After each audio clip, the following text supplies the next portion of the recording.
கோடை காலத்தில் ஒரு சில்லுன்னு ஒரு கவிதை சொல்கிறேன் பாருங்கள். வெட்டு காயம்பட்ட இளநீருக்கு இதழால் ஒத்தடம் தருகின்றாள் ஒரு இளமங்கை. ஒரு பொண்ணு இளநீ குடியத்தை பார்த்துட்டேன். நான் ஒரு கவிஞன் ஆயிடுச்சு. எனக்கு அந்த நேரம் பார்த்து அந்த விஜய நேரத்துலையும் எனக்கு ஒரு கவிதை கொட்டுறதுன்னா பாருங்கள். அந்த கவிதை தான் இந்த கவிதை. வெட்டு காயம்பட்ட இளநீருக்கு தன் இதழால் ஒத்தடம் தருகின்றாள் ஒரு இளமங்கை. அட அட அட. சாக்ரடீஸ் என்ன சொன்னான் தெரியுமா? நான் இளைஞனாக இருக்கும்போது எல்லாம் தெரியும் என நினைத்தேன். கொஞ்சம் வயதான போது கொஞ்சம்தான் தெரியும் என உணர்ந்தேன். முதிர்ச்சி அடைந்த போது தான் தெரிந்தது எனக்கு எதுவுமே தெரியாது என்று அப்படின்னு சாக்ரடீஸ் சொல்லியானான்.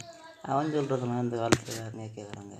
ஏதாவது கிளுகிழுப்பான ஒரு ஆன்ட்டி சொன்னால், ஒரு பொண்ணு சொன்னால் அதுதாங்க கேட்குறது இந்த சமூகம். அப்படி ஒரு இன்டர்வியூவை பார்க்கலாம் அவங்க. அவளை மாதிரி எல்லாரும் முன்னாடியும் வெக்கமே இல்லாம ஜங்கு ஜங்குன்னு குதிக்க முடியாது. உனக்கு பொறாம அவங்கள மாதிரி ஆடு தெரியல. யாருக்கு ஆடு தெரியாது? என்னமோ ஒருத்திக்கு மட்டும் தான் இடுப்பு இருக்கிற மாதிரி விடுக்கு விடுக்குன்னு ஆடுறா. நீங்களும்